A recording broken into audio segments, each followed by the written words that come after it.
Good afternoon. Call to order the June 11th Public Infrastructure and Utilities Committee meeting. Madam Clerk, please call roll. Alderwoman Boyd. Alderwoman Clark Hubbard. Here. Vice Chair Schweitzer. Present. Alderman Devoti. Present. Chair Browning. Present. Alderwoman Boyd. We have 4 present. We have a quorum. Thank you. And next we will move to approval of the minutes. We have minutes from our Wednesday, May 14th meeting in front of us. I will accept a motion to approve those minutes. That's what I meant, May 28th. I move to approve the minutes of Wednesday, 5. Madam Clerk, please call roll. Who was the second? The other one from the 10th. Okay. Alderwoman Boyd. Alderwoman Clark Hubbard. Aye. Vice Chair Schweitzer. Aye.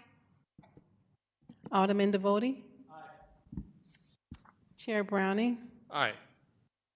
Alderwoman Boyd. We have 4 aye votes. All right, with that, we will move on to board bills for review. We will start with Alderwoman Schweitzer, moving down to item number 2. So Alderwoman Schweitzer, you are recognized on board bill number 22.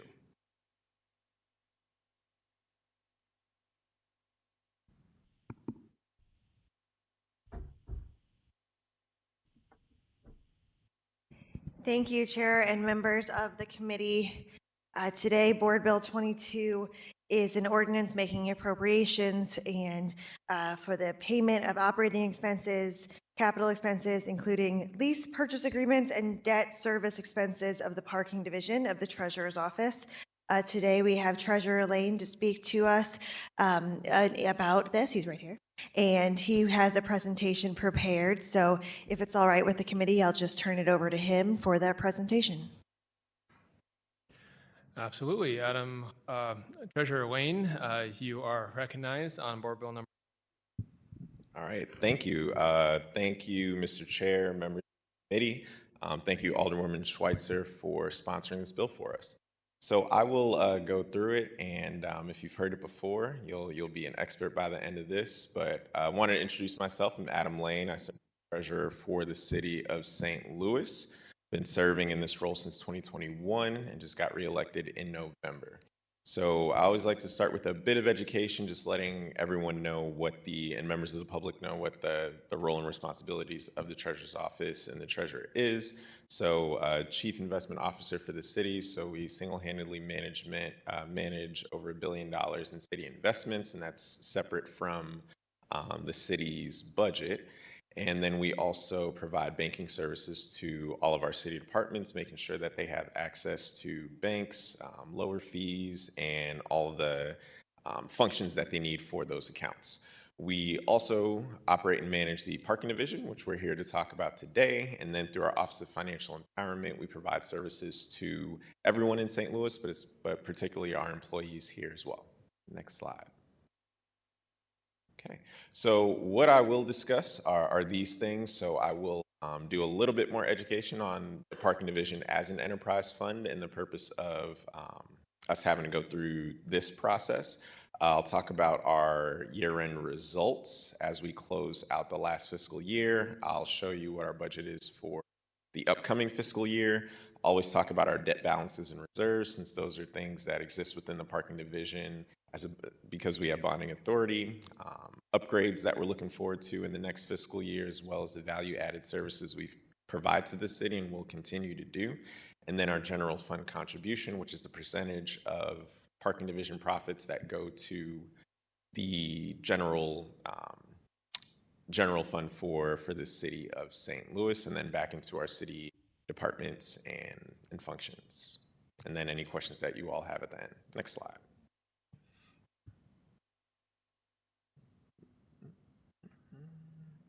Okay, so I'll be brief. An enterprise fund essentially that we generate revenue, so it's a revenue generating division, department But with that revenue generating point, we do not use any tax dollars. The city does not fund the parking division. So any revenues or income that the parking division makes, the expenses that come from making those revenues come directly from our, or the expenses, so any of the costs come directly from our revenues. So there's no city tax dollars or appropriations that support the operations and costs of the parking division. So whatever we make, so hopefully we always make enough to be able to cover our expenses. And that is particularly important because when we look at just about 5 years ago when our city and our country world shut down for a little while because of COVID, we did not have the opportunity to dip into city reserves or be able to issue a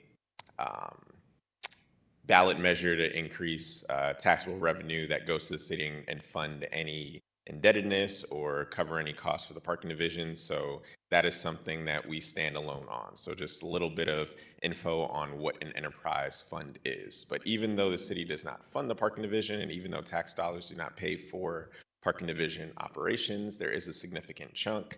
By state statute, 40% of profits go right back to the city. Next slide. All right, so our budget performance last year compared to what we projected. So mainly and I'll let you look at it, but essentially we budgeted about a total of 20 million in anticipated revenue or expenses for the parking division, and we spent about 18 million. So on the right side, you can see what those variances are.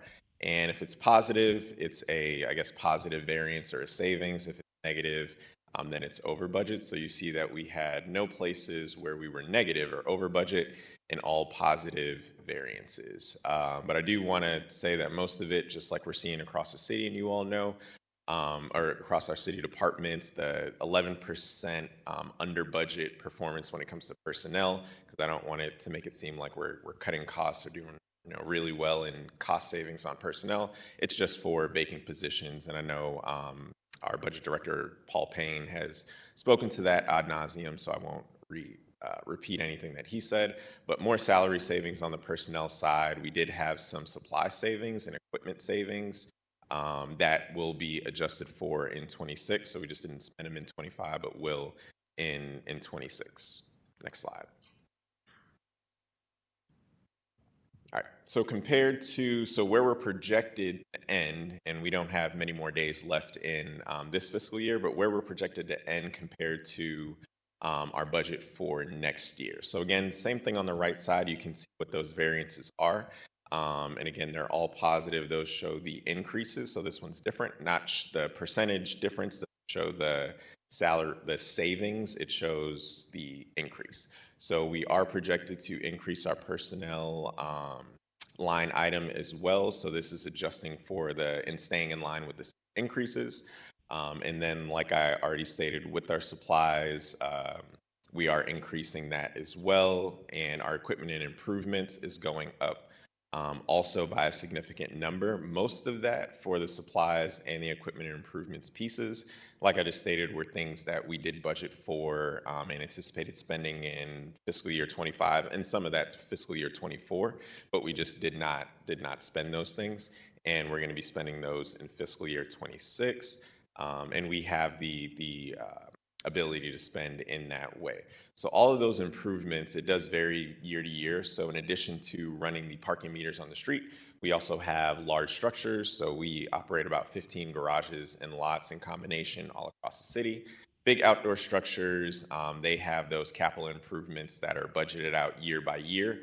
So again, if we do a big project with one of our garages, let's say 2024, it might have some capital costs that are smaller for the next 3 years, and then they increase year 4 and 5, go back down. So you'll see that from time to time, especially as you look at our historic budgets.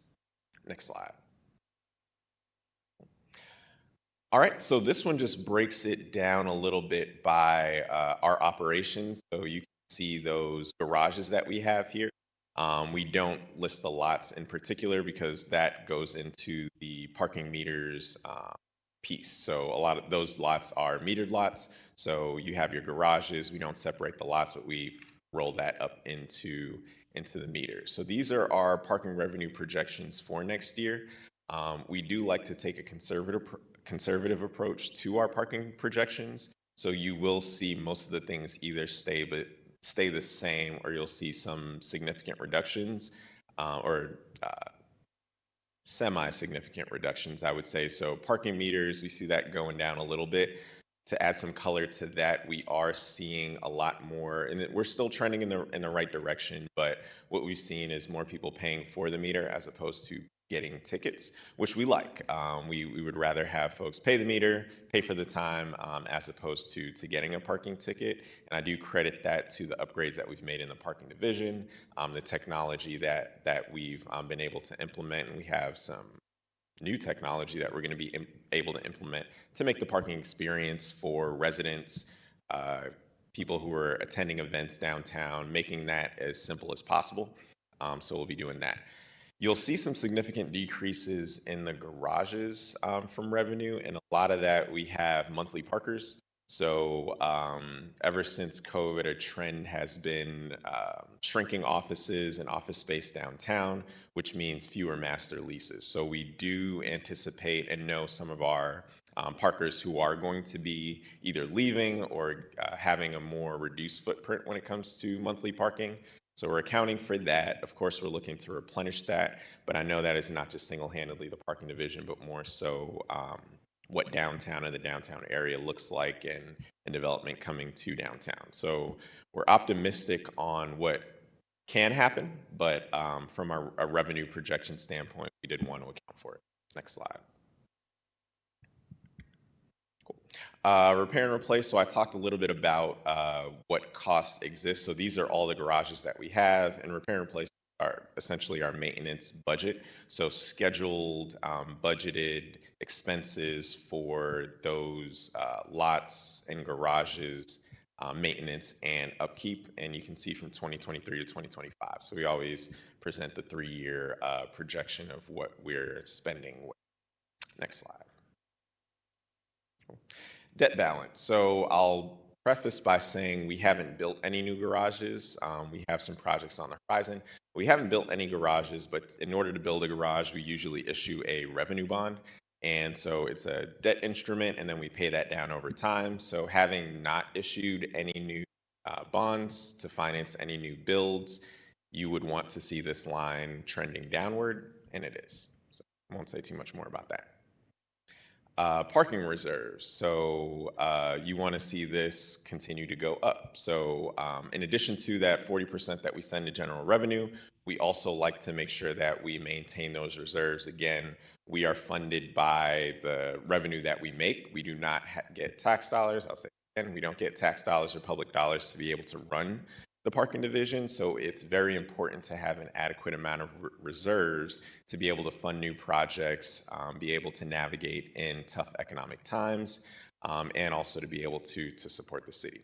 You will see a significant dip, and I know I've spoken to this before, but we're on the slide, but you'll see a significant dip in 2020, 2021, or really 2019 to 2021, and that is when the then 28-person board voted to remove some reserves from the parking division to the tune of about $15 million, right before COVID, which made it very tough to one, be nimble in that time, but we did manage to not lay off any employees, operate very tight to the budget, or as tight as the budget as we can, and make it out alive, so to speak. But I'm happy to see that our reserves continue to grow, in addition to our contributions going back to the general fund continue to grow, which you'll see on the next slide. Oh no, I was wrong. Well, can we go to the slide after this? Yeah. Yeah, the next one. Is it on there? Mm-hmm. No, okay, you can go back one. Sorry, I thought the chart was on the next slide. It'll come up. A little bit of the value add, and again, I won't belabor the point too much, but a couple of things that we do at the parking division to be able to not only add value to the city, but just improve the relationship between your constituents in your wards and the city as a whole, because we can say parking division, we can say recorder of deeds office, the list goes on, and we understand that, but oftentimes people in the city are just interacting with the city. So I take a personal point of pride to make sure that we are being responsive to the issues and problems that folks are having in the city, no matter what ward they're in or what office they interact in. Want to make sure that their engagement and interaction with my 111 employees, as well as our office, is a positive one because it reflects well on the city.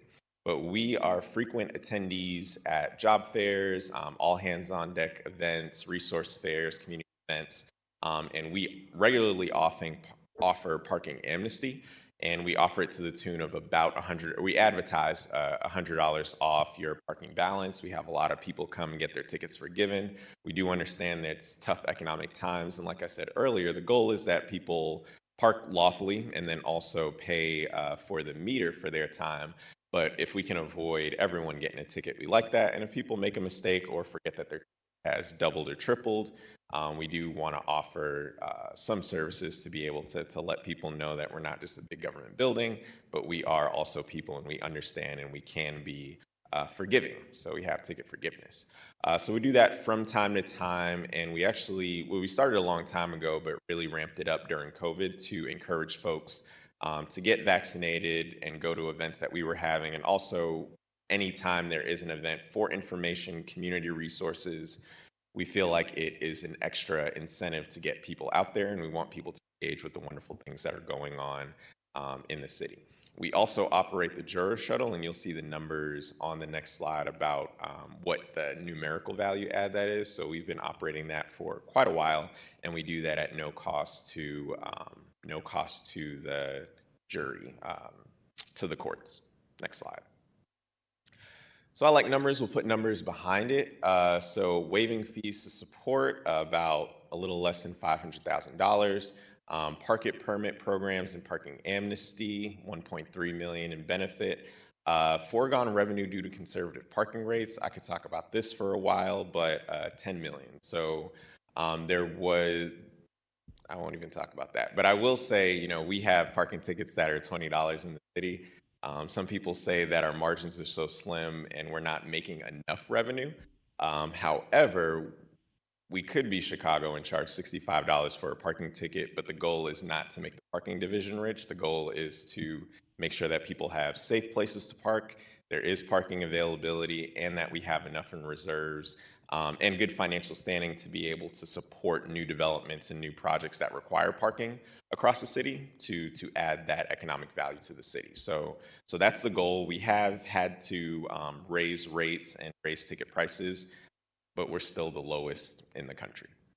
And then you can see the direct contributions to the general fund, and that's just from 2019. And then that Juror Shuttle service over that time, including the vans, maintenance, upkeep, what it would cost if that were contracted out or added to the city budget, because that's the other thing we have to understand is that's $1.4 million that the city taxpayers don't have to pay to operate essentially a city service. I didn't write down a total, but I'll let you do the math. General fund contributions, I apologize for it being super small, but next year we'll only do the last 5 years. But I already talked about the collective general fund contributions, but you can see it from the last 13 years. And then just as of last year, I think it's 845, but yeah, so that would be 845,000 back to general revenue. Next slide. Cool. Technology, something that we're always looking to upgrade. So this is actually a slide from last year talking about what we wanted to do, and we did all those things. We're in the final stages of security at the couples garage, which is much needed with all the activity that happens, one in the downtown area, but particularly by the Wheelhouse and the venues along that corridor. We're working with partners in the Grove to increase security. We wanted to make sure, and we know that safety and security is a top priority for folks in St. Louis, so we want to make sure when folks are parking on city garages and lots, they feel safe and are safe. Next slide. I talked about the development. We work. Developers often approach us. People think that parking makes so much money, and that is technically true, but the margins are slim, especially when it comes to building garages. The maintenance and upkeep costs tend to really slim those margins. So when developers are looking at new developments, it's very hard for them to get the financing there. So anywhere the city can step in again to support a project, the better. And so we're just trying to make sure, again, we're as financially healthy as possible to be able to make those projects go forward. The other thing that I've been working on for quite some time in collaboration with other city offices is getting more Department of Energy funding. And I know funding in that area has dried up a little bit under the current presidential administration, but we're always working because if we can get grants to subsidize our city being more environmentally friendly and energy forward, the better. Yep, and then also dynamic and responsive parking. I know the chair and I have worked on standing up a parking permit program in the Forest Park Southeast neighborhood. The alderwoman from the 7th Ward has gotten her approval, and we're working with her on another parking district as well. And these are the first two, so we're always looking to iterate and make things better for our residents. Next slide. Oh, that's it. Hopefully I beat my time. Thank you, Treasurer. We really appreciate you being here today. We'll go through the committee really quickly to see if anyone has any questions. We'll start with, is Alderwoman Boyd joined us? Okay, we'll start with Alderwoman Boyd.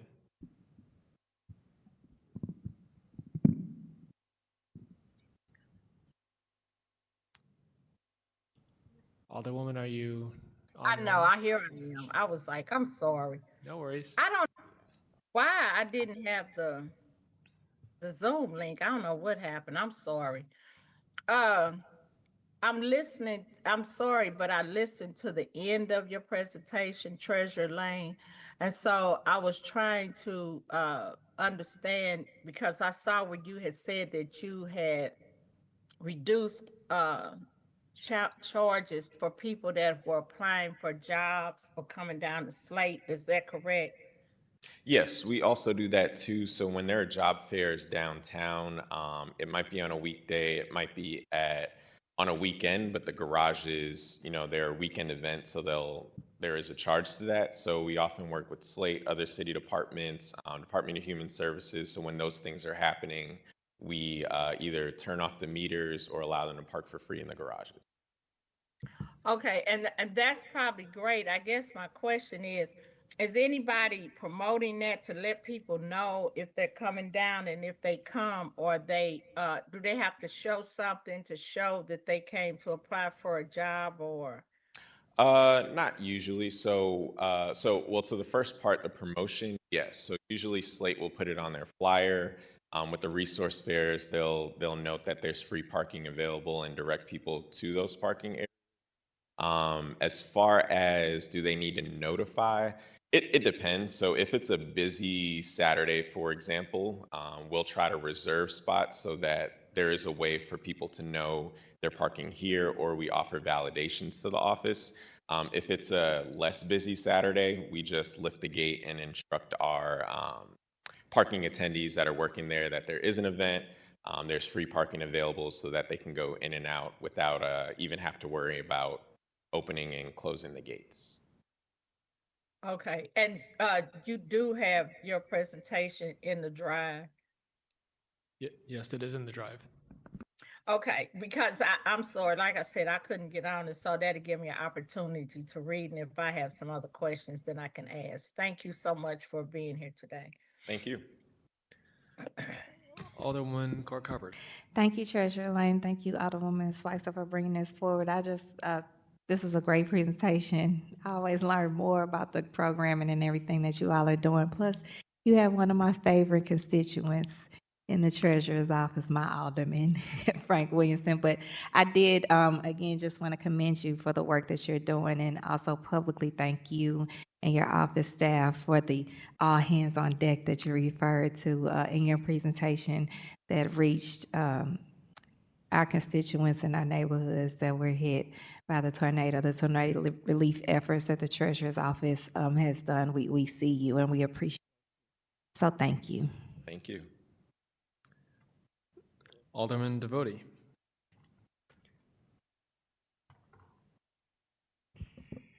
Treasurer Lane, it's always good to see you. I think you were one of the first folks to reach out and ask me if I had any questions after I took office. And I truly appreciate both your as well as your office's education of me. So thank you very much. Also, this presentation was wonderful. Thank you for the education. I would be remiss if I didn't ask a follow-up question with respect to your office's contract with the sheriff to provide event security. Could you please educate us about that arrangement? Yes. So how many years ago did you start that? 2021. Okay. So in 2021, you saw the slide about the security improvement. So we used to contract out security, and it wasn't really keeping us secure. So the partners, sometimes officers would show up, sometimes they wouldn't. And that doesn't help when you have, again, garage structures, cars being broken into. So we made that decision to really invest, put our revenues back into investing in security, and we got full-time staff for our garages and lots. We also support with security at in different districts as well. So as we continued to build that staff, we left the old contract and we contracted with the sheriff's office to provide event security. So what they will do is during Cardinals games, Blues games, they will be at the ticket booths to make sure that our parking attendants who are taking and receiving cash and payments are safe, and also help with the direction of traffic. So they've been doing that for us for about 4 years. Are they, I trust they're located at particular structures, is that right? Yes, so they will be at the Keel Garage over by where the Blues play, at City Hall, and at the Justice Garage across the street. Understood. And what is the remaining term on the contract? We are currently done with the contract and looking at options for a renewal. So at this point, there is no contract in place? No. Oh, did we finalize it? There is. You can come up to the mic. I can just repeat it. So yes, so we recently finalized the contract. This is educational for all of us, right? Do you know, as you are here, what the term of the new contract is? Sure. If I may approach, I'm Shirley Ruchik. I'm Chief of Staff for the office. Hi, I'm Shirley Ruchik. I'm Chief of Staff for the office. Thank you for allowing us to appear before you today and answer questions. We do have a contract. I believe it's a year, but all of our contracts, we do include 30-day out. So we can terminate the contract upon 30 days notice. And do you know, and I know I'm catching you cold on this, but when was the contract executed? When was it finalized?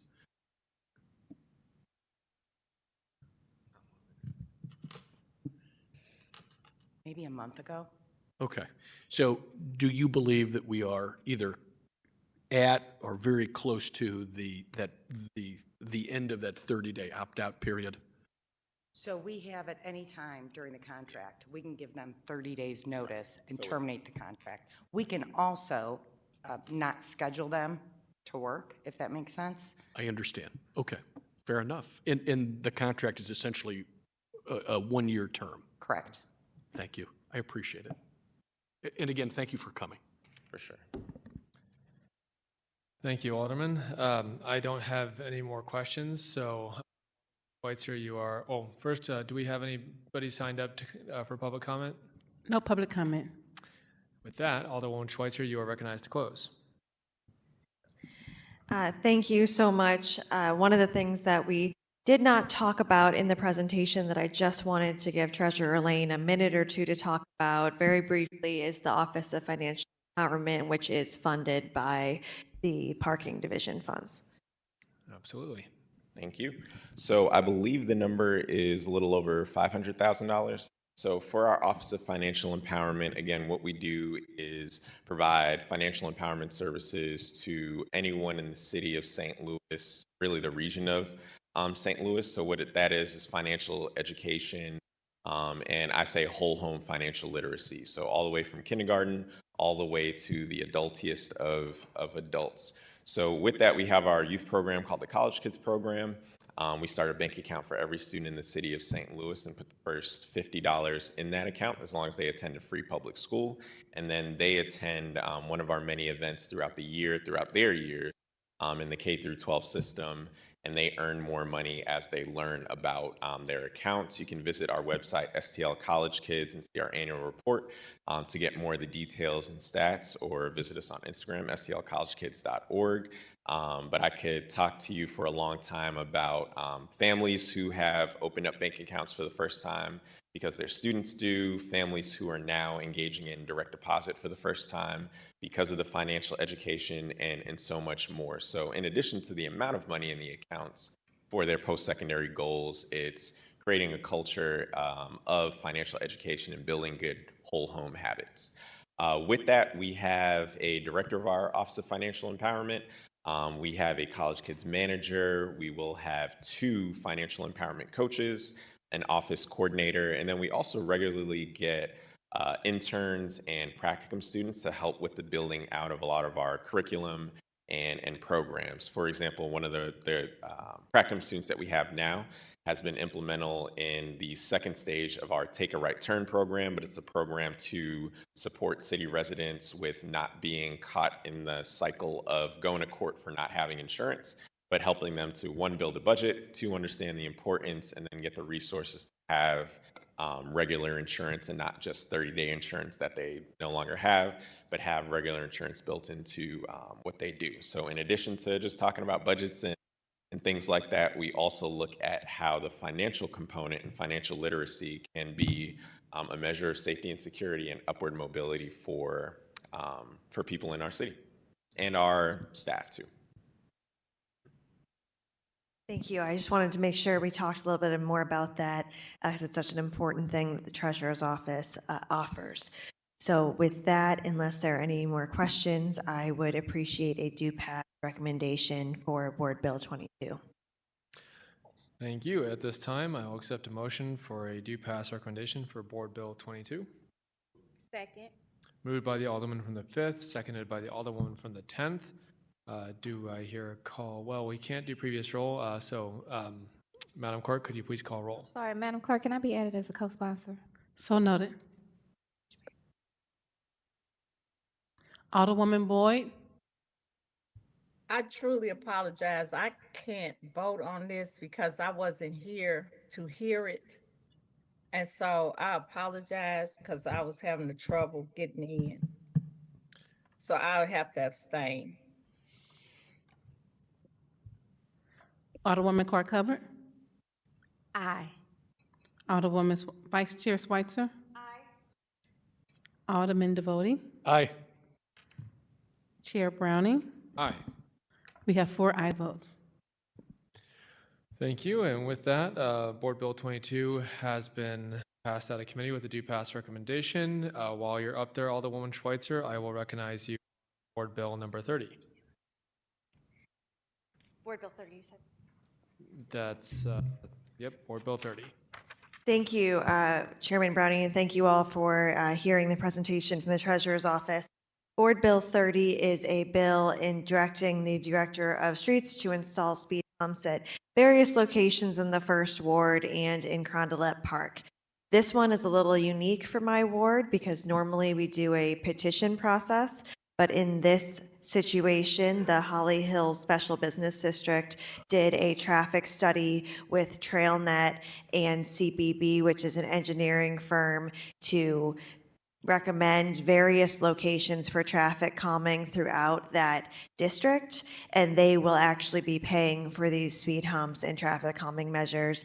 But because of the process we have established here at the board, we still need to go through the board bill process to actually install the speed humps. So what I've done, because we didn't have the petition, is my office sent out letters to everyone on these streets just to let them know about this board bill, about the option for speed humps on their block.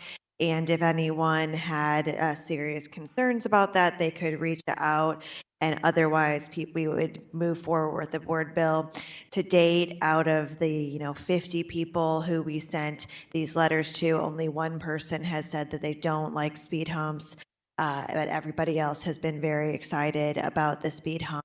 And this is also the result of a very long public engagement process that Holly Hill Special Business District did along with TrailNet. And if you spent any time in Holly Hills, you know how engaged these neighbors are and how active they are in their community. So I really look forward to helping them realize the goals of their traffic calming plan. Thank you. And we'll go through committee to see if anyone has any questions. Alderwoman Boyd? Not enough space to leave a message. To send a message. No questions, thank you. Alderwoman Clark Hubbard? No questions, thank you. Alderman Devoti? No questions, thank you.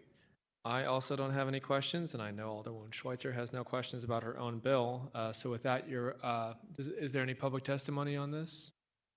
We have none. So with that, you're recognized to close. Thank you so much, Chairman Browning and members of the committee. I hope to earn your support today for a due pass recommendation of Board Bill 30. Thank you. I'll accept a motion for a due pass recommendation for Board Bill number 30. Second. So moved. So it's moved by the Alderman from the 5th, seconded by the Alderman from the 10th. Madam Clerk, please call roll. Alderwoman Boyd. Aye. I need your camera on, Alderwoman. Alderwoman Clark Hubbard. Aye. Vice Chair Schweitzer. Aye. Alderman Devoti. Aye. Chair Browning. Aye. We have 5 aye votes. Congratulations, Alderwoman. Board Bill number 30 has been passed out of committee. At this time, we're going to move back to item number 1, and Alderman Devoti, you are now recognized on Board Bill number 16.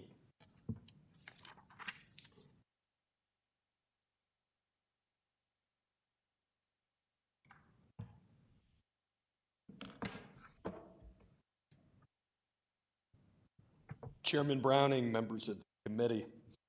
Board Bill 16 is an ordinance directing the Director of Streets to install speed humps to calm the flow of traffic on the 52 and 5300 blocks of Lansdowne.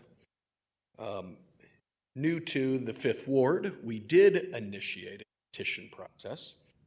This is something new within the ward. My predecessor, my understanding, did not do this, but I did.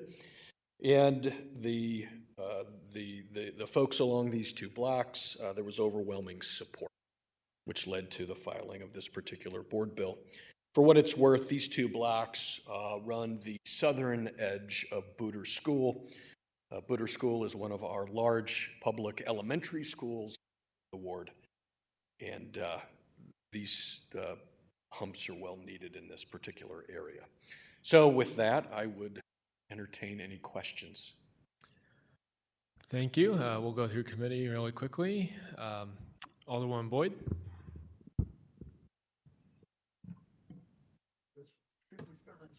I'm sorry, no, I have no questions, thank you. Alderwoman Clark Hubbard. I have a very, very important question about Board Bill number 16. Alderman Devoti, is this your first board bill? It is. Yay! Congratulations. Let's hope I don't screw this up. No, you won't. You won't. It's a very safe thing to do for your first board bill. Alderwoman Schweitzer. Thank you. No questions. I spend a lot of time in this area, so I know on the side street people do tend to go really fast off of Macklin, so I can imagine coming off of Macklin right next to an elementary school, very important to have traffic calming features. So thank you to you and your constituents, and I'm sure Thora had a hand in it for getting this done. Thank you so much. And I also don't have any questions. I'll just say when I was going around promoting the Department of Transportation ballot measure, I heard from constituents of the 5th about concerns on Lansdowne. So thank you for being attentive to those needs, and congratulations on your first board bill. Do we have any public comment? We have none.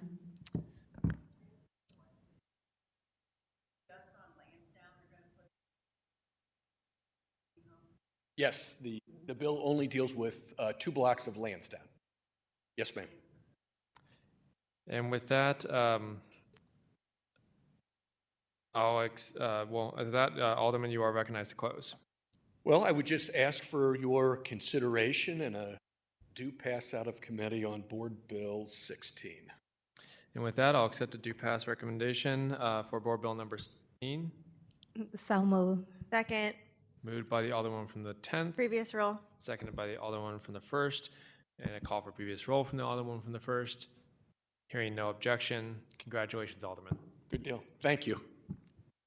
And with that, I'm going to hand the chairmanship over to my vice chair, Alderwoman Schweitzer. Thank you. I do expect to need the gavel. Okay, so recognizing Chairman Browning on Board Bill number 26.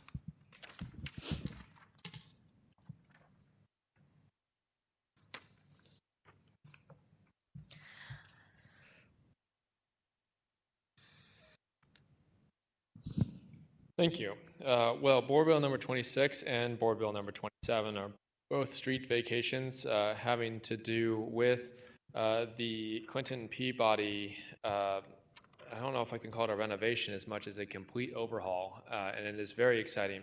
This is in the 8th Ward. You might be wondering why the 9th Ward Alderman is doing this, and that's because we don't currently have an 8th Ward Alderperson. So with that, we are looking to, with Board Bill number 26, vacate the LaSalle Street between Dillon and St. Ange. And we have the Housing Authority here to speak on this, as well as the next board bill. So with that, I'll invite them up, and if you could please introduce yourself and your name and position and anything you'd like to share on this. Hi, good afternoon, everyone. Thank you so much, Alderman Browning, for working on this bill for us in this vacancy of Ward 8. And then I did want to introduce myself, Stephanie Coe. I am the developer for Clinton Peabody. My organization is a nonprofit affordable housing development organization called Preservation of Affordable Housing. Hi, everyone. My name is Naisha Tobias, and I am the St. Louis Housing Authority representative for this project. So for this particular development, my organization was selected by a housing authority as well as a selection committee of residents as well as other stakeholders. We were selected in 2022 and have been working with residents since then to really activate and develop a master redevelopment plan. So you can go to the next slide. So this is the existing site plan. As you can see, it's a little wonky in terms of the streets.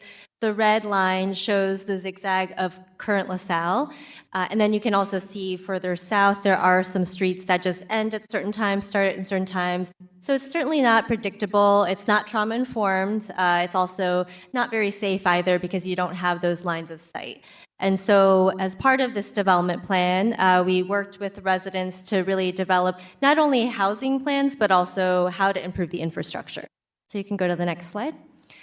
So for this site plan, you can see, first of all, in the purple at the top, that is at the first phase. And that first phase is going to be hopefully starting at the beginning of next year. We are fully financed for that phase.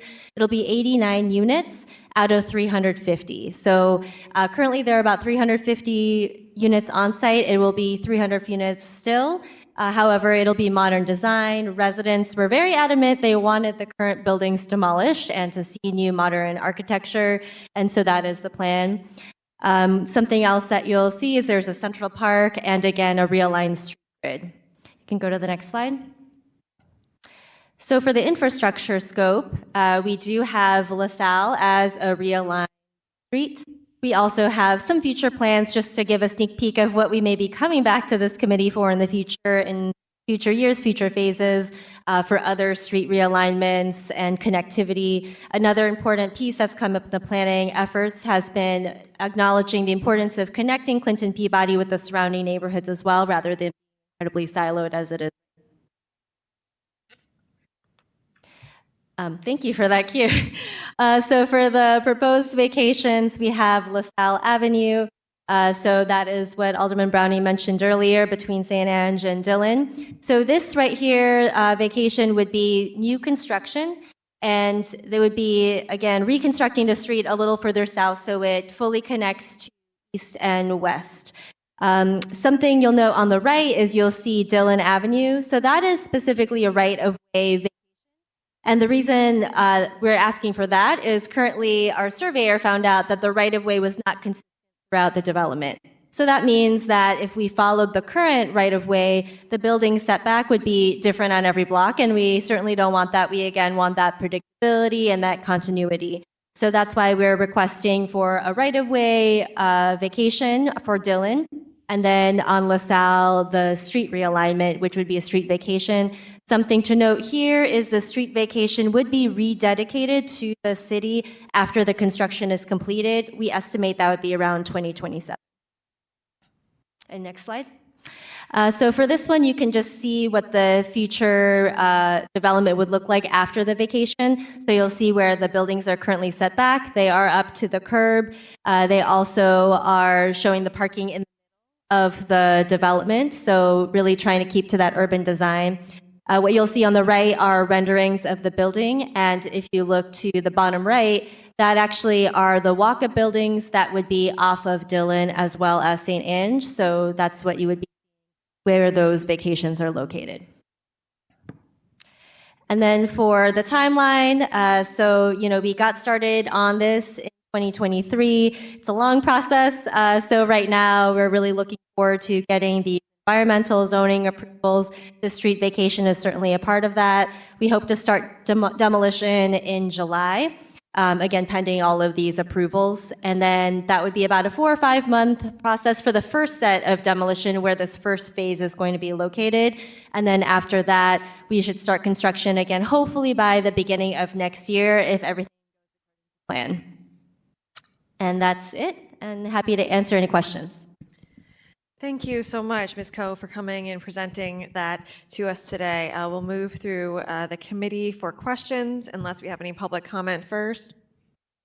We have no comment. Okay, wonderful. Alderwoman Boyd. No, I have no questions. This seems like this has been a long time coming, so thank you very much for your presentation.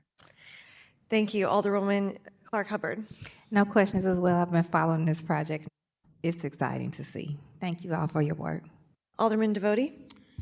Thank you for the presentation. This is new to me, and this is exciting. Very cool. Thank you for making the presentation. No questions. Thank you. Thank you so much for being here again. This timeline is just incredible. It's amazing to see how far you've come. And, sometimes these board bills they're just a small part of the overall project. A street vacation in the long scheme of things is so small, but it's great for us because we get to hear the update. And Stephanie, if you don't mind, I know we've known each other since we were in our early 20s. And so I've known how hard you work and how much you care about the city of St. Louis for 15 years, I think, was how long we've pretty much known each other. So I just want to say thank you for all you've done for the city, all you will do. It's incredible, and you're just very appreciated. So we're very happy to have you here. Anything else you want to add, Alderman Browning? No, you said it well. I think this is a small part of this project, and I'm really happy just to be able to have this small part in it because this is the kind of thing that our city needs to be doing all over the place. So really excited to move this forward, and I ask for your favorable consideration on Board Bill number 26. Thank you. With that, I will entertain a motion for a due pass recommendation of Board Bill 26. So moved. Second. Previous row. There's been a motion by the Alderwoman from the 10th, a second from the Alderman from the 5th, a call for previous roll from the Alderman from the 13th. Any objection to previous roll? Hearing no objection, we have passed Board Bill 26 from committee with a due pass recommendation. Alderman Browning, you are recognized on Board Bill 27. Thank you. Board Bill 27 is similar to Board Bill 26 in that we are vacating the street, but this time we're doing Dillon Drive. I'm happy to answer any questions, but the presentation should fit for both of these bills. Thank you. I appreciate that. I think you covered this in the presentation, so I'll just go through questions. Alderman Boyd. Hold on, I'm coming. I got to let you see my camera because I don't want Rosalind fussing at me. Fair enough. Okay, no questions. Thank you. Alderman Clark Hubbard. No questions, thank you. Alderman Devoti. No questions. Also, no questions. Alderman Browning, you're recognized to close. Thank you. Ask for your favorable consideration. Thank you. I will accept a motion for a due pass recommendation of Board Bill. Before I do that, there's no comments on this one? No comments. Okay, thank you. Now I will entertain a motion for a due pass recommendation on Board Bill number 7. Only one of them is alive. So moved. Second. Can I get a call for previous roll? It's moved by the Alderman from the 13th, seconded by the Alderman from the 5th. There's been a call for previous roll from the Alderman from the 9th. Any objection to previous roll? Hearing no objection, we have passed Board Bill 27 with the due pass recommendation. I believe that is all the board bills for today, so I'll turn it back over to Chairman Browning for the rest of the meeting. Thank you.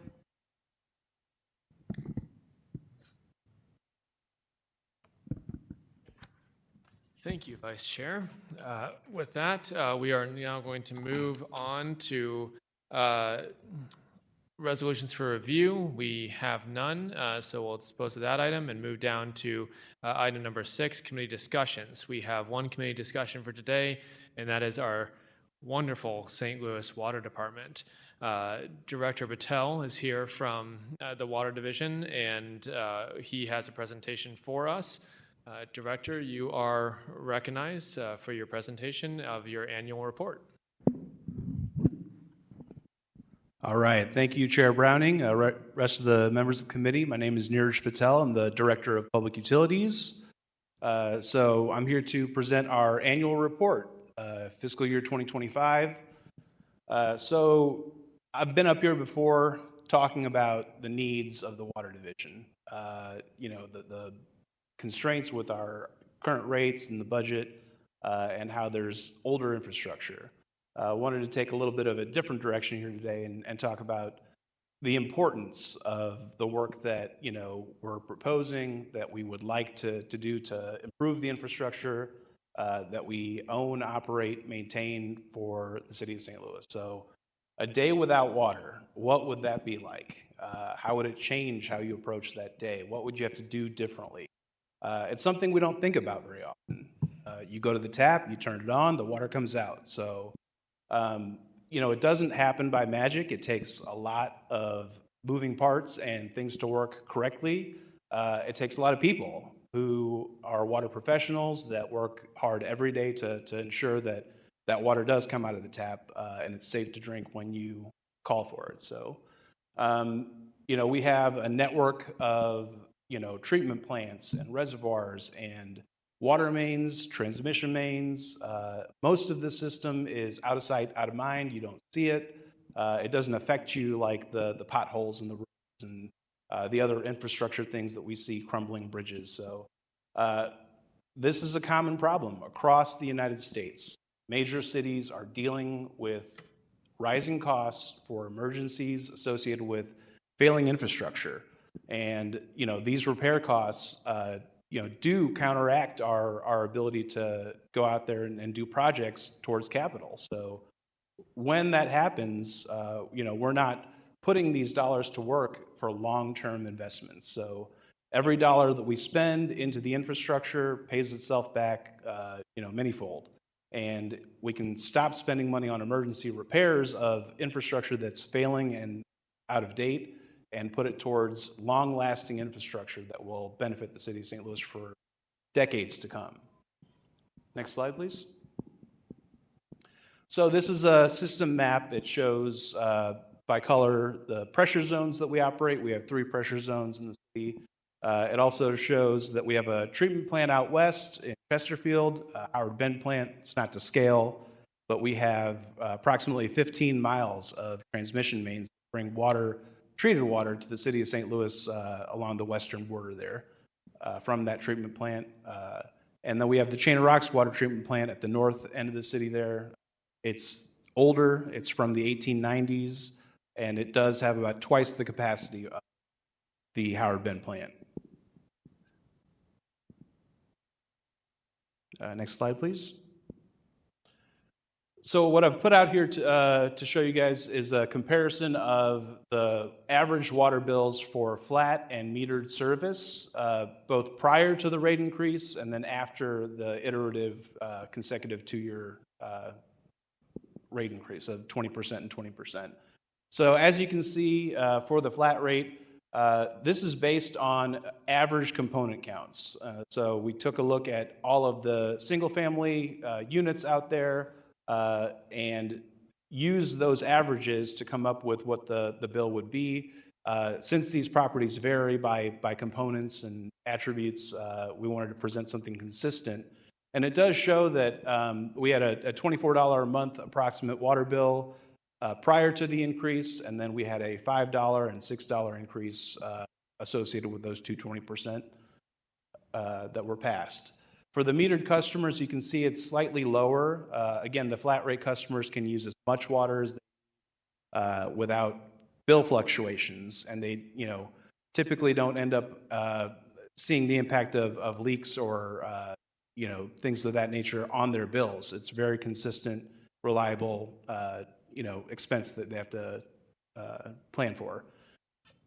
For the metered customers, it is slightly less, but that's based on a 5/8-inch meter, 5,000 gallons a month. These are metrics that are used by other utilities when they talk about their rate increases, the impact of those rate increases. And as you can see, it's approximately $4 first year 20% increase, and then the second increase. Next slide, please. So this is a diagram that's on our website.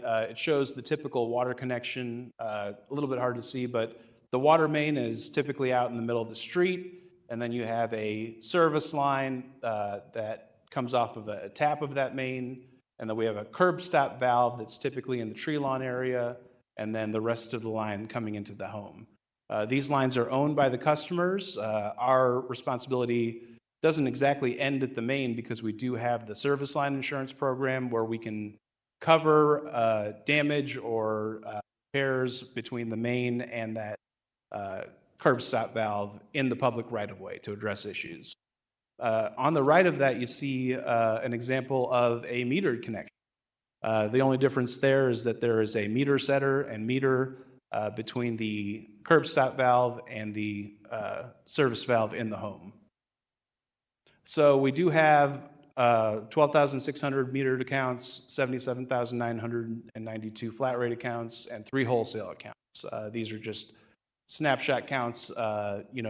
These fluctuate over time, but we are seeing a slight decline in the flat rate accounts and a consistent number in the metered accounts. We do offer customers who would like to switch to a meter that option, although they will have to pay to put infrastructure out in the tree lawn to receive that meter. We purchase the meter, install it, and maintain it, but there is a cost associated if they don't have a meter receiving pit already to set that up, and that is a cost borne by the customer. Next slide, please. We do have a protocol for shutting water accounts. That happens for various reasons. Customers will call us to let us know that they're moving out and need their account shut off. If they need an emergency shut due to some kind of issue, either internal plumbing or out in their yard. We do also have to shut when we have delinquent accounts. We're not doing that now, but it is something that we have done historically as part of the protocol. We do give notice when we're going to do that. And then if there is an emergency in the public right-of-way, we'll shut for that. We provide billing data to MSD. It's part of a contract to allow them to do their billing services. And they handle how they bill their rates completely separately of the water division. So we will, notify them of issues when the customer is closing an account or opening an account. That shows up in that billing file that we transfer over there. And then otherwise, they handle their own operation, their own billing, their own rate structure. I do have a bullet in there about the moratorium that was instituted. We are still not shutting accounts currently, but we do have a customer assistance program that we are working on to assist those with issues paying their water bills and to get back on track. So for our wholesale customers, I mentioned we do have 3 wholesale customers. Just a comparison, we did sell less water this year than we did last year. This does change over time, but these wholesale customers operate their own water systems. They purchase treated water from us as needed, and if they're making improvements to their plant capacity, doing maintenance work that requires them to use more, we'll see those fluctuations come through. So it does generate an amount of revenue for us for the sale of that water. You can see approximately $6 million in FY24, and then due to the lower amount, projected $4.6 million this fiscal year.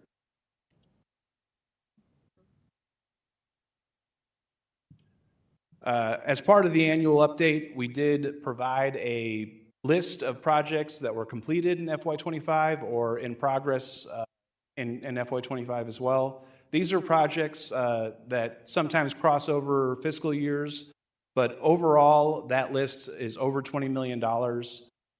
That is out of our revenues that we receive for billing for the sale of water to our customers. So as an enterprise, our revenues support our expenses and our operations. We do have that list on our website under regulations for ordinance, the annual update that's there. Generally speaking, our projects that are in progress or completed surround these 3 categories. It's the water treatment plants, and you can see a list of the types of infrastructure and facilities that will have projects ongoing to support that, our distribution system, and our administrative projects as well.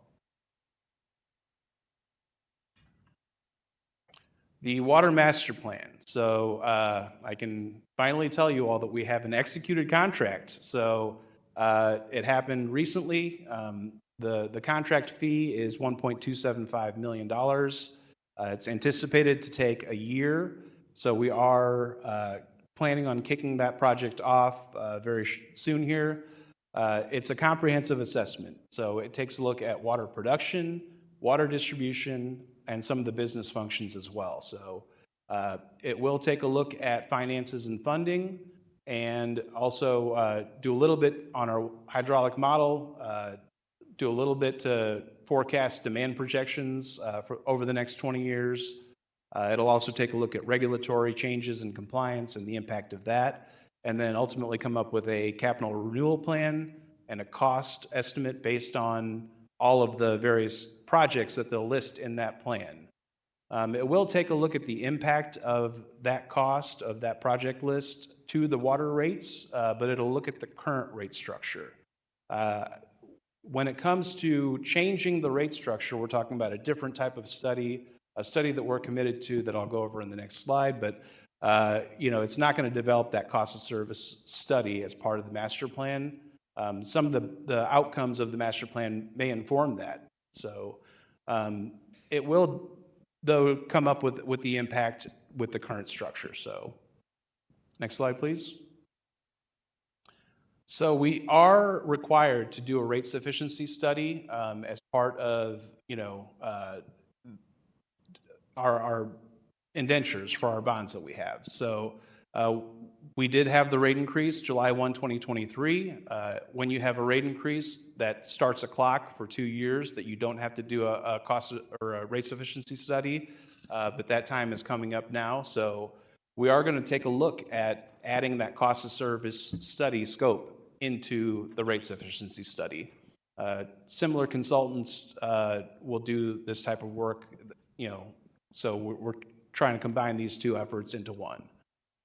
We do have an estimated cost between $75,000 and $150,000 for that cost of service study.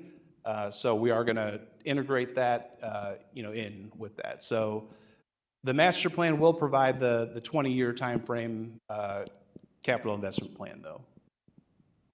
Next slide, please. I just wanted to talk a little bit about non-priority projects. So as part of the annual update, we have a priority project list.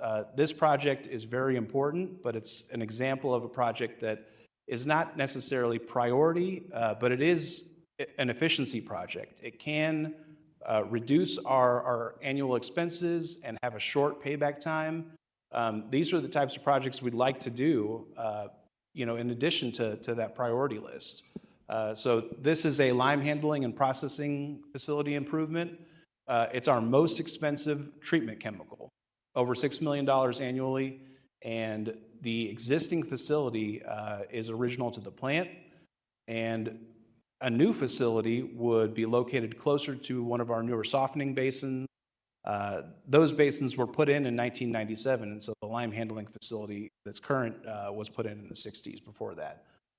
But one thing that it would do is, automate these systems. It would provide more efficiency in the slaking process of that chemical, resulting in less lime that we would have to purchase. So, that could be a savings in excess of $1.5 million a year. The existing system is labor intensive. There's long feed lines that have to be maintained and cleaned.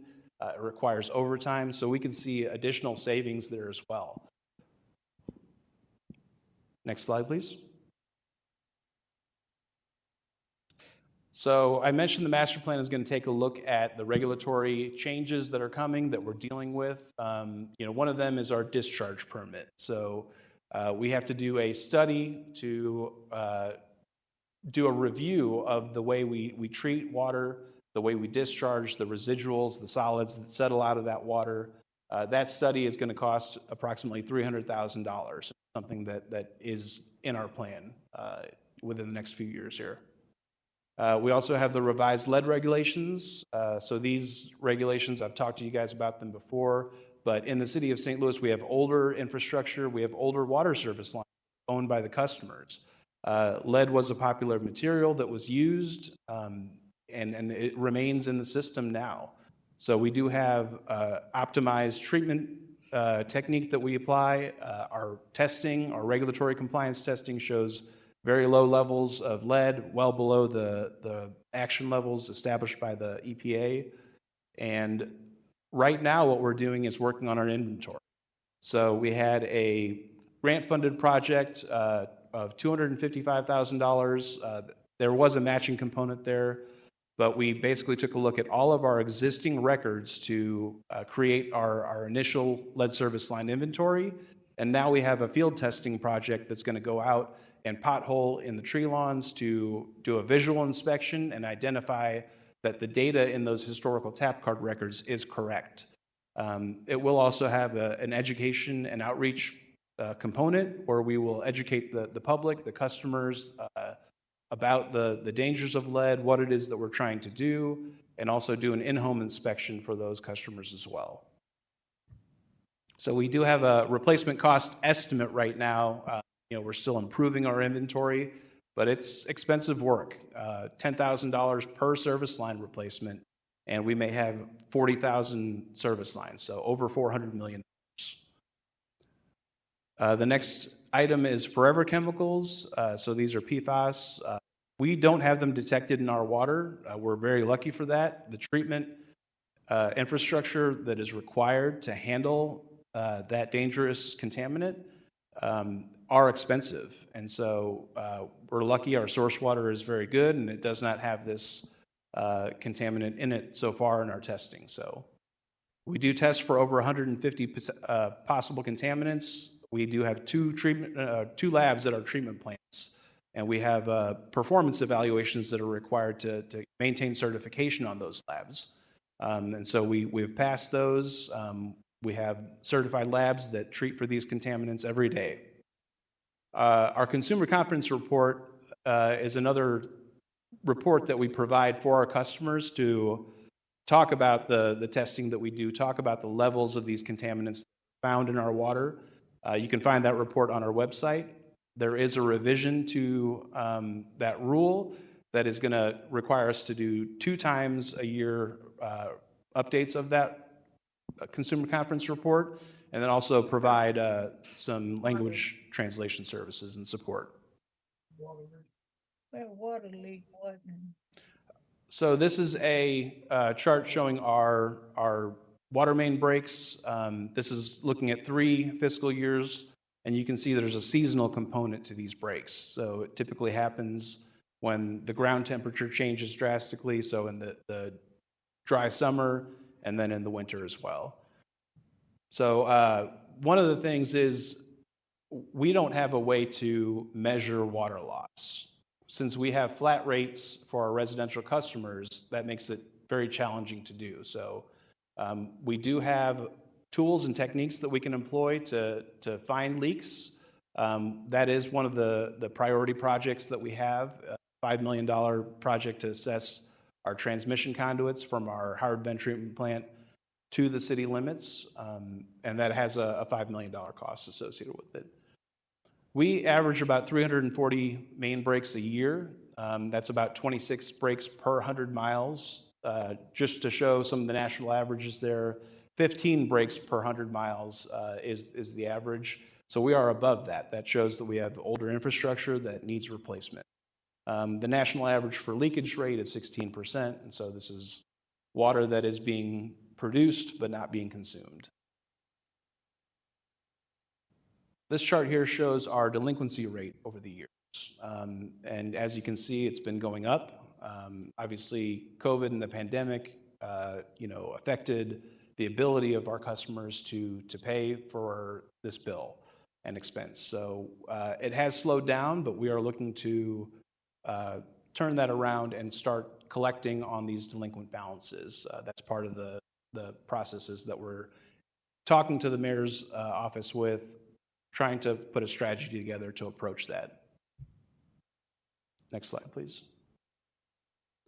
This just shows a water account write-off year over year. So when we have a balance that we have attempted to collect on and are unable to collect on, there is a procedure that we do to get that balance and account off of our books. The numbers are, not low, but also not that high. You can see $42,000 fiscal year 24.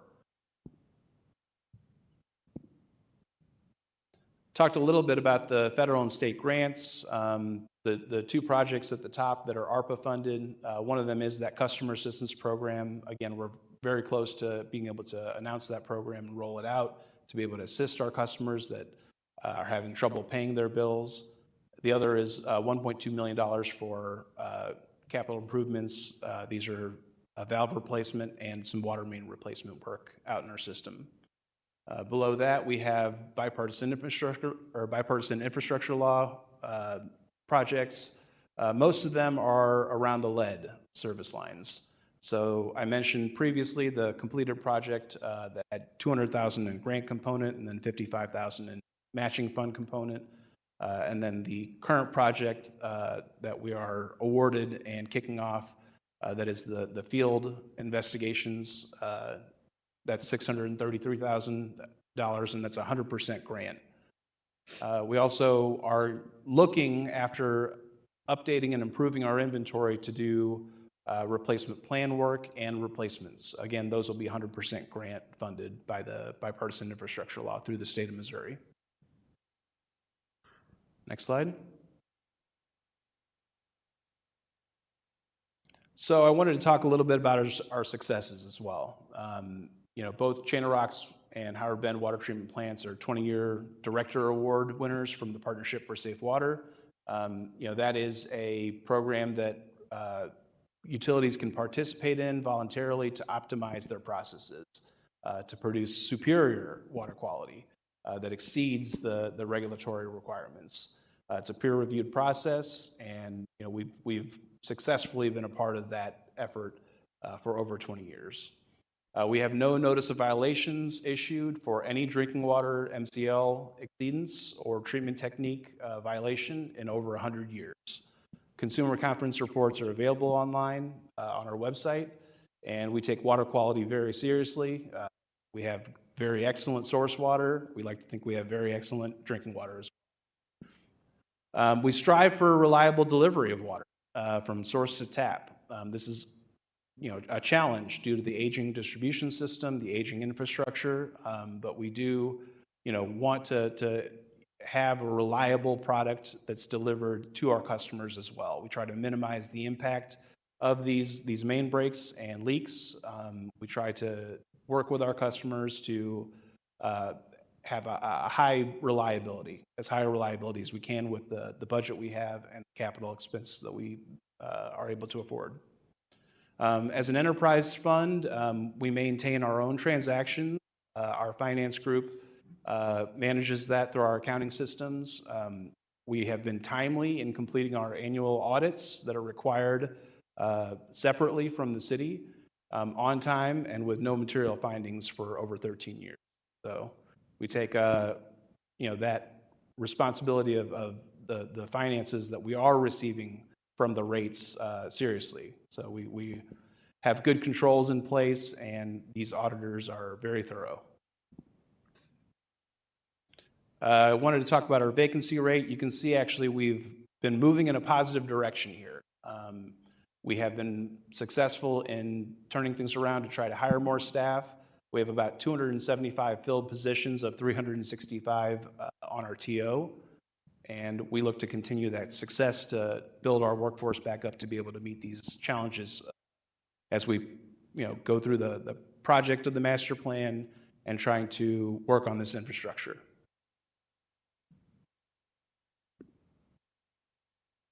This shows our payroll expense. So this is our personnel services, and as you can see, we are trending up a little bit as a result of having some of that vacancy rate drop.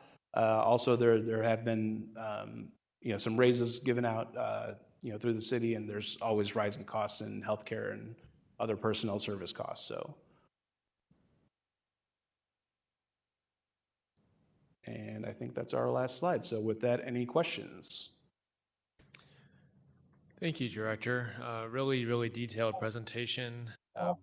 And I think it made it clear how quality our water is in the city and how our water division is a big part of that. So with that, I'll see if anyone on the committee has any questions. We'll start with Alderwoman Boyd. Yes, sir. I do have questions. Could I please ask your name? I'm so sorry. Sure. Neeraj Patel. Okay, Patel. I always never can remember your name. I'm sorry. It's all right. And so I do know that you are part of the North Riverfront Park, Mr. Patel. Yes.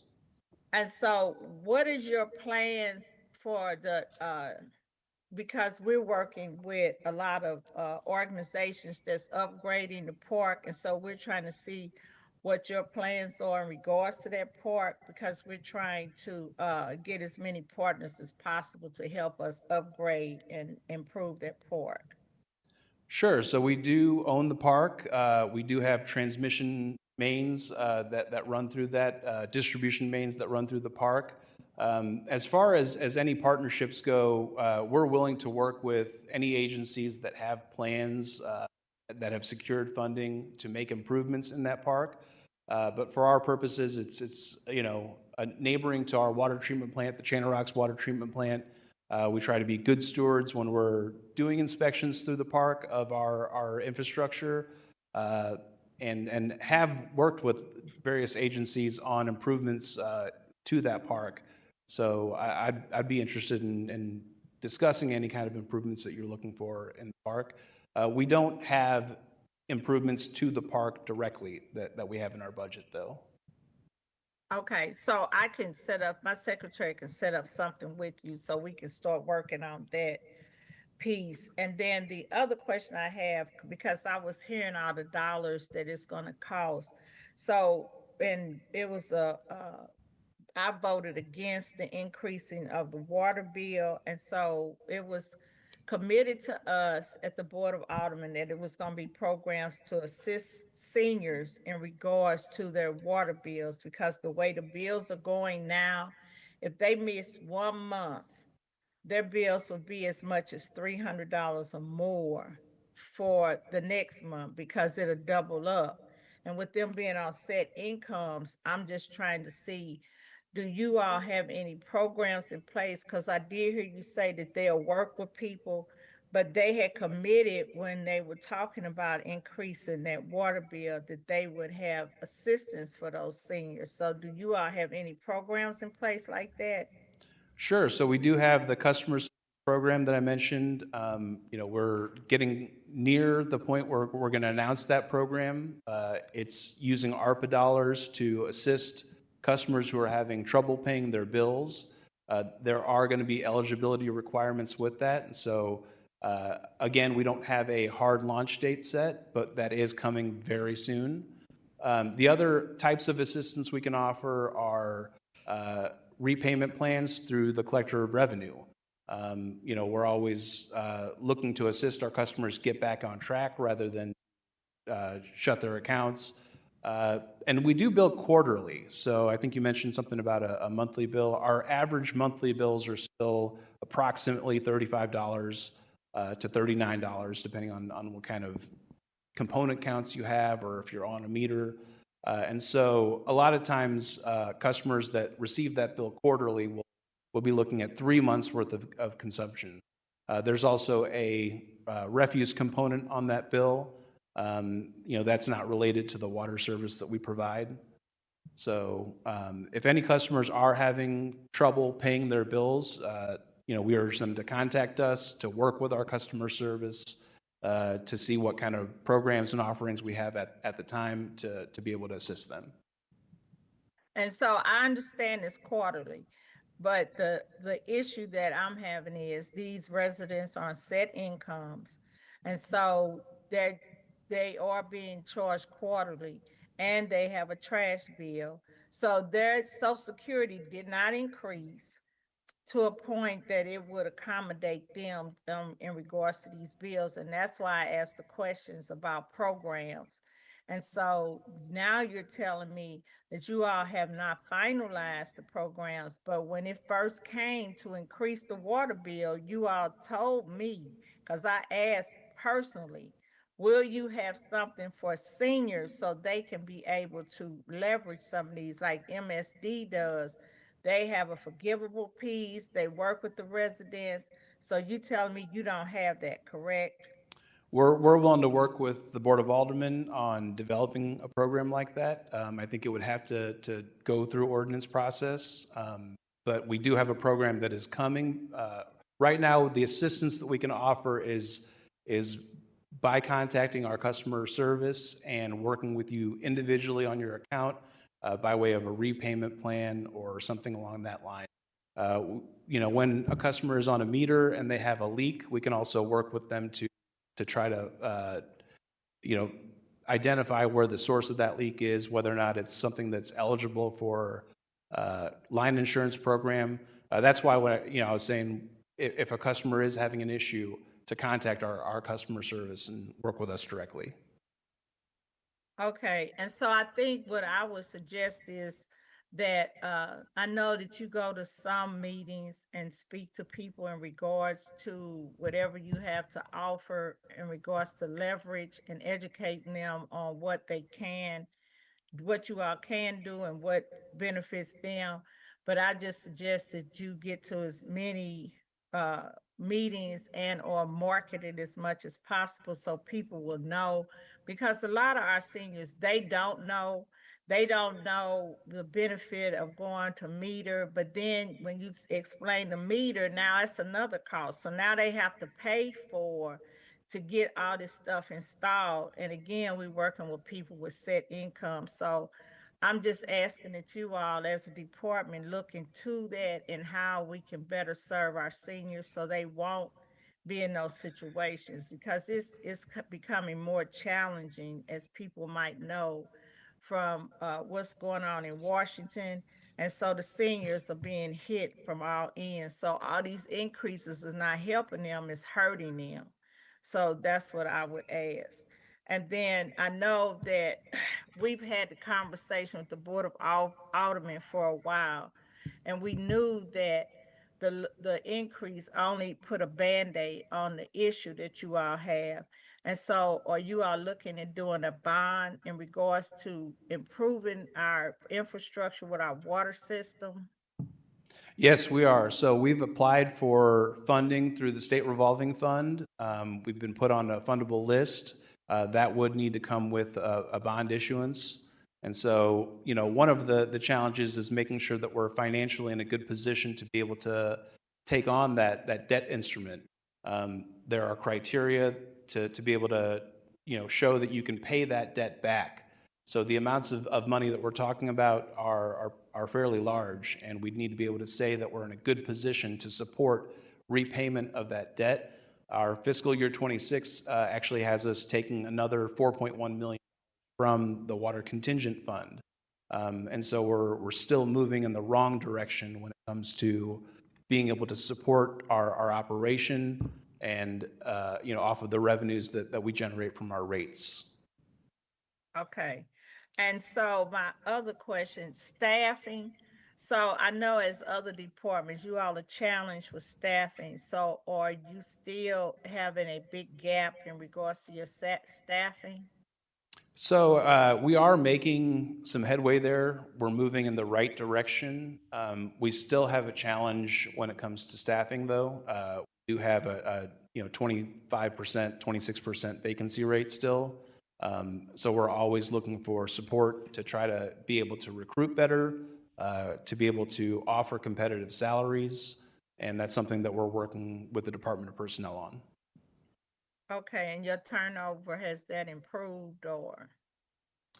Turnover has improved a little bit. There have been some meaningful increases that have been put through. I think that there's a job study that's coming that will take another look at our pay, but we are seeing a little bit of improvement there as well.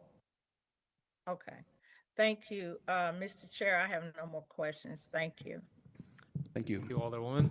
Alderwoman Clark Hubbard. Thank you. Thank you, Director Patel, for all the work you're doing. This was a great presentation. I'm glad it was captured here so that we'll be able to share it. I also want to publicly thank you for the way you and your department responded to many of the constituents that had their water lines ripped up with those 100-plus-year-old trees during the tornado. I appreciate your quick response to be able to get them back onboarded and get their water services on.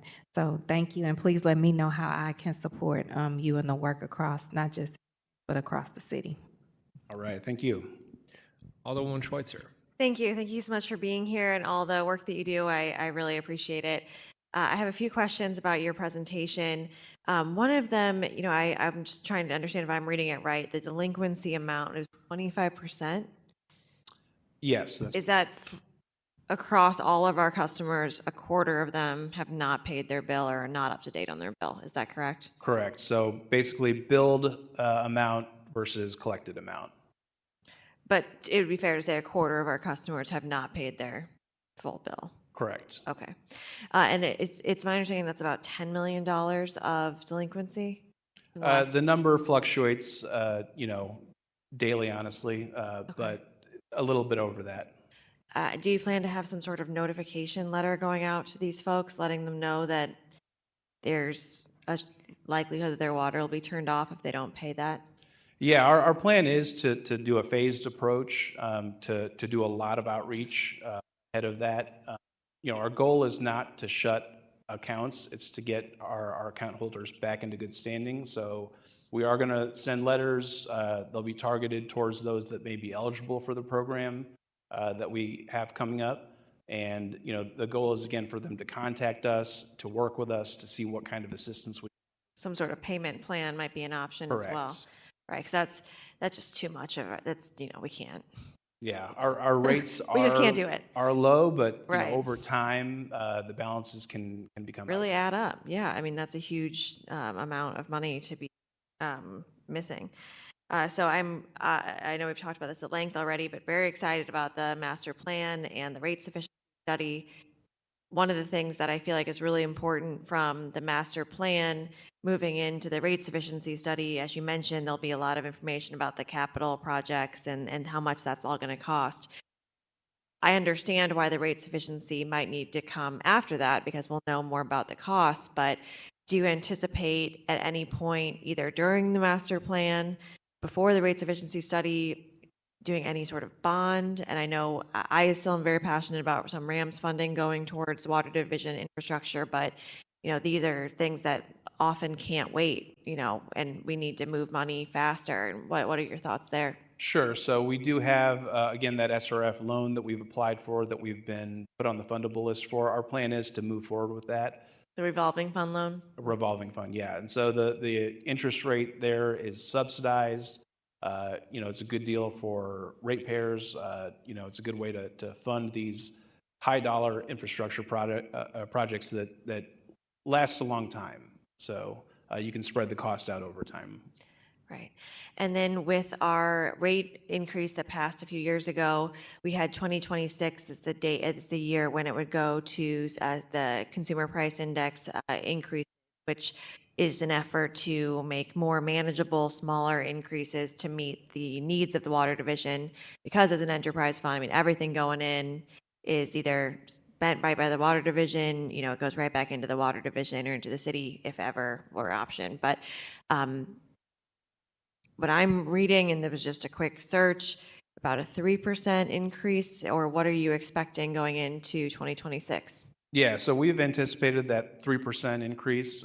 It was built into our revenue projections for fiscal year 26. And so, that'll have an impact, certainly. It'll be approximately 6 months of the fiscal year that we'll see that. And in terms of, when we put together this bill, we were trying to be very thoughtful about preventing massive rate increases.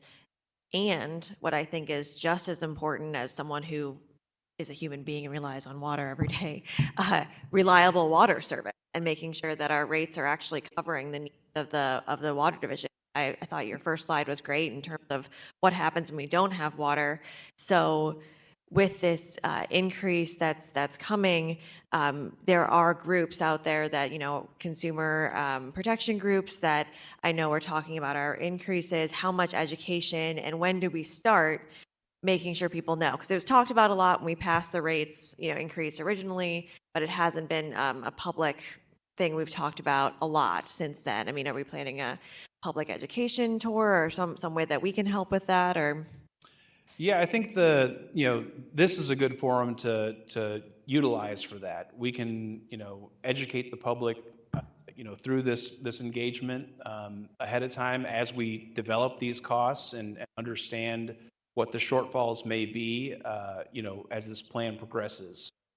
When we have an unexpected cost, our margins are pretty thin right now. Right. So, that's what we're talking about. The contingent fund is there to potentially utilize for that. But our annual appropriation, is for the operation and the projects that we've identified. When we have an unexpected, expense, that's something that has to be accounted for. And, that rate increase was a result of unexpected expenses due to COVID. So. And how long of not having a rate increase? 13 years of stagnant rates rate increases. And constantly increasing costs in the city. I mean, the amount, when you show how much the costs have increased in the water division, our rate increase covered the emergencies, making sure we didn't go into a point where we didn't have any money in the reserves, is my memory of the.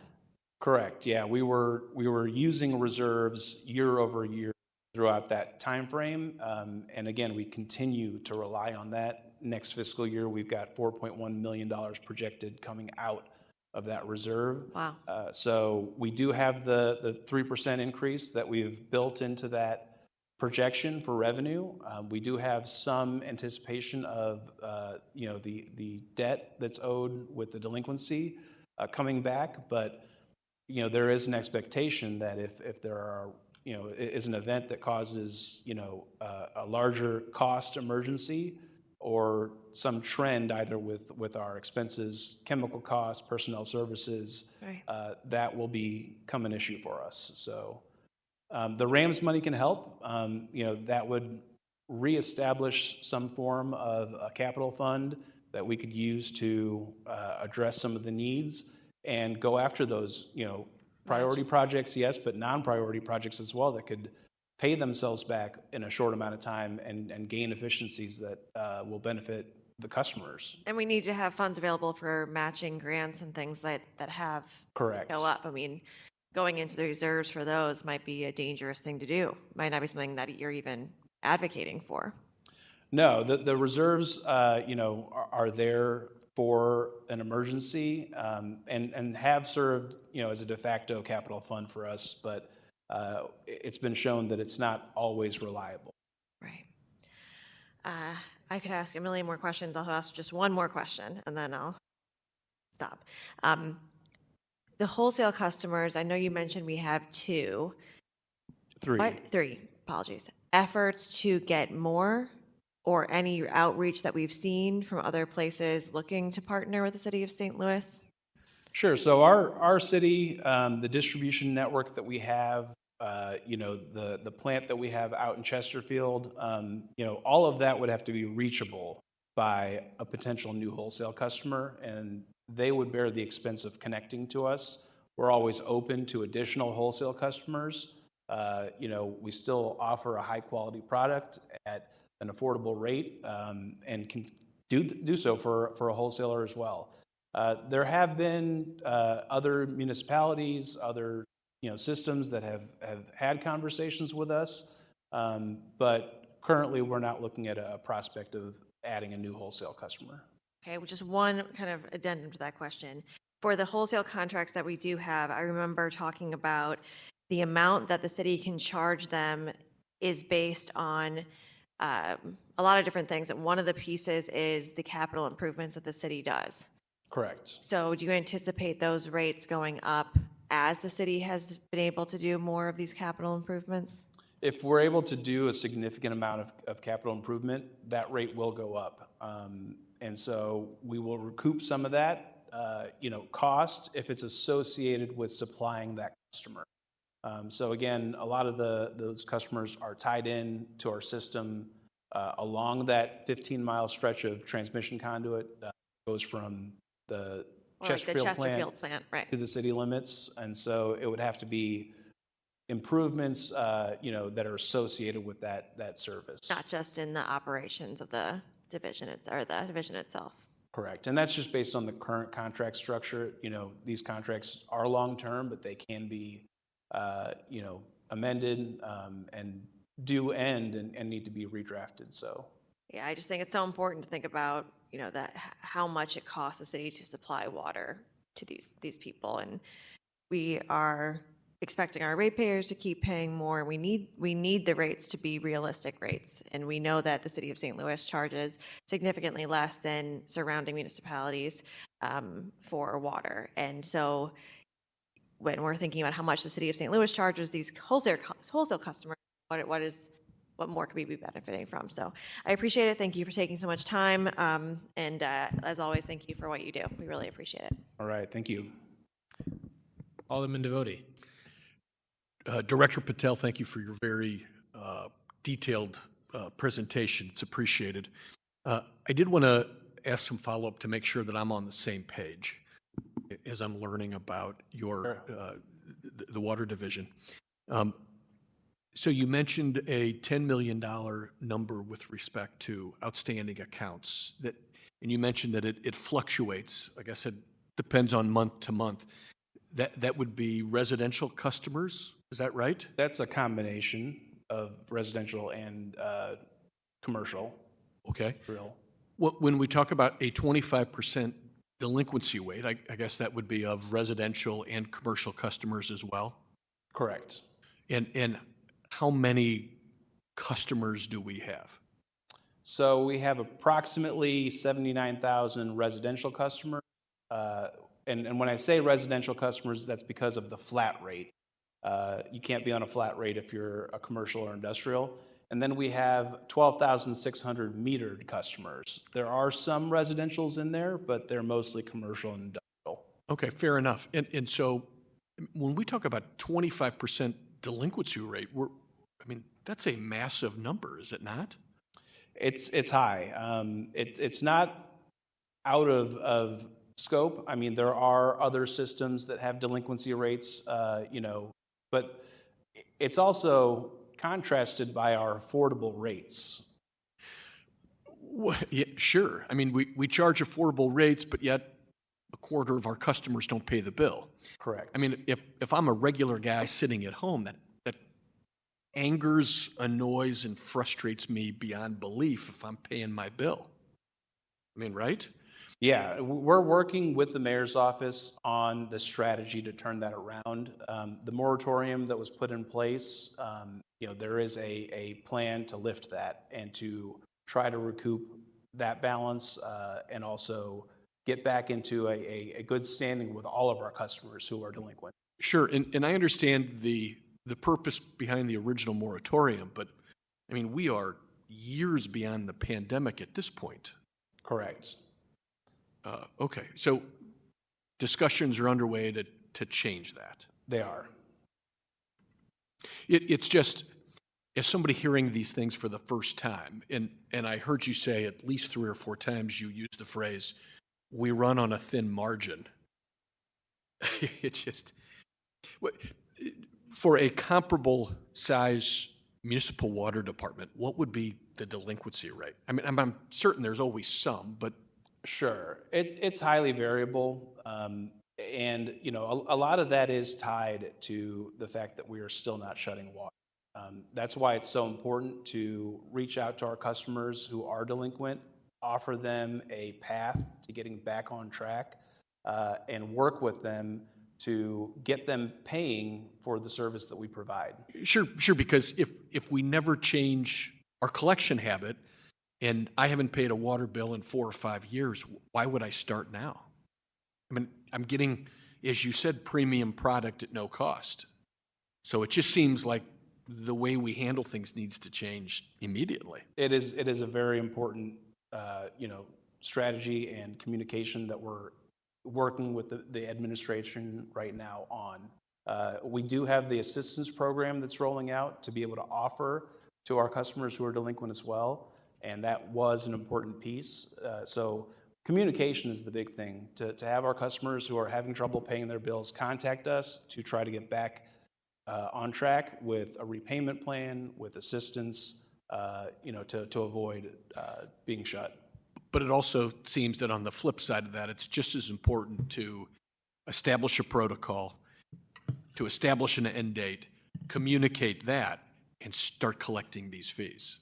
I mean, that's just from 10,000 feet. That's my observation. I appreciate you answering our questions. Thank you, sir. Thank you. Thank you, Director.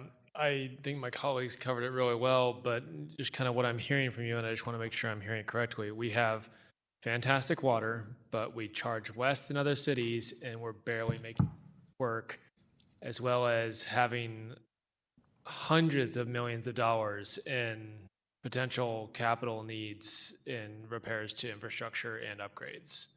Correct.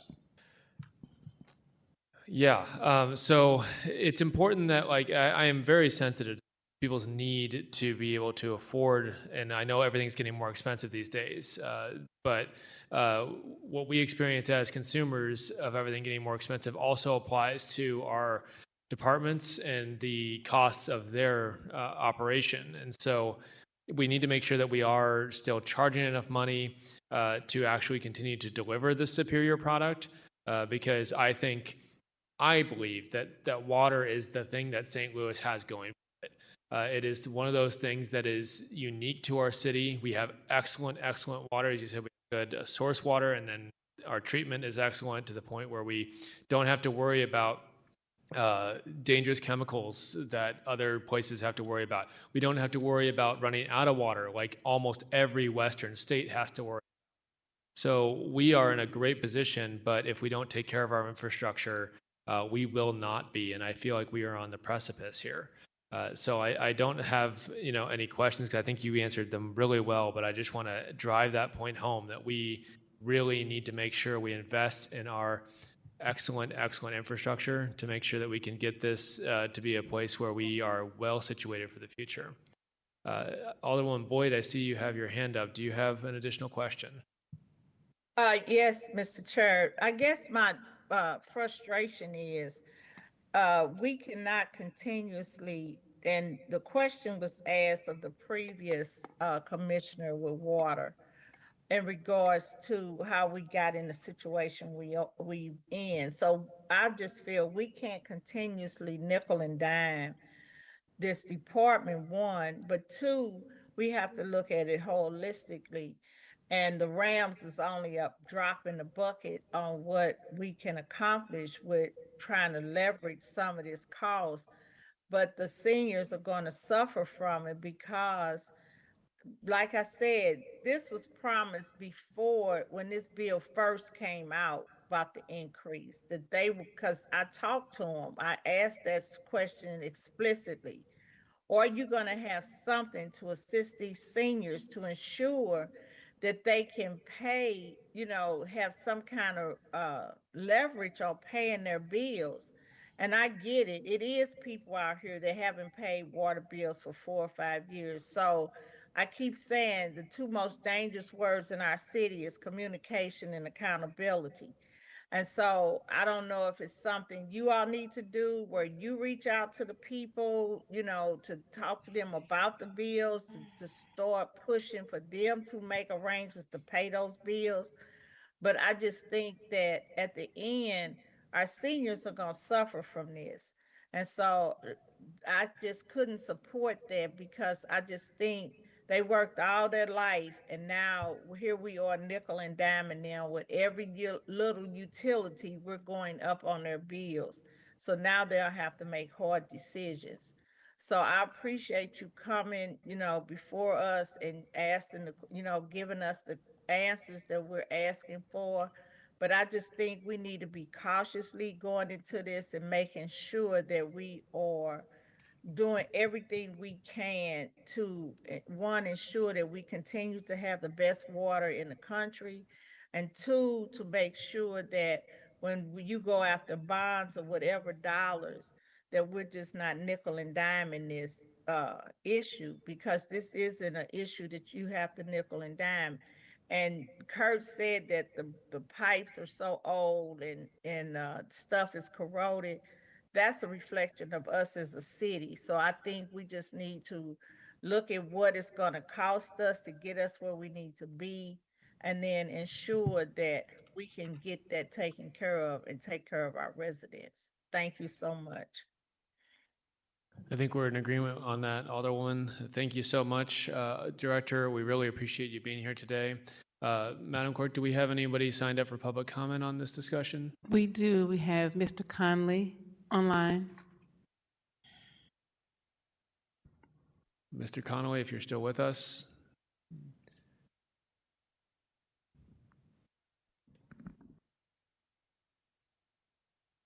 All right, good to see you. And we'll give you 3 minutes. Yeah, please feel free. Well, first, let me swear you in. If you could raise your right hand. Do you swear to tell the truth? Yes, I do. Thank you so much. You have 3 minutes. Very good. Chairman Browning, members of the committee, thanks for the opportunity. I really kind of want to pose a question here, if you could direct this to Commissioner Patel, which is regarding his comment regarding the potential for the issuance of bonds. And my understanding is that bonds for the water division would be payable from revenues, be that from water customers with the city or from outside municipalities. So I'm just wondering if he could clarify the structure of those bonds, and whether, if there was a bond issuance, would there be a associated hike in rates at that same time? So that's my question. So the way we typically do this is we don't do question and answer, but if you have any more questions, go ahead and ask, and I will happily relay those questions, because I think that's a good question. Okay, yep, understood. Yeah, that's all the comment I have. Okay, Director, if you'd like to answer that question, I too am curious. Sure, they would be revenue bonds. We would have to be able to support them with our rate structure. Okay, well, thank you so much. Really appreciate, again, you being here today. Your patience, it was very much appreciated. We had a much longer meeting than normal today. So I really want to say thank you to the whole committee for sticking through the whole meeting and hearing our departments out, because it's a really important part of our job. With that, I don't think we have anything else. So is there any written testimony, Madam Clerk? We have none. Do any of the members of the committee have any announcements? Seeing none, all members are present, so no need to excuse. And with that, I'll accept a motion to adjourn.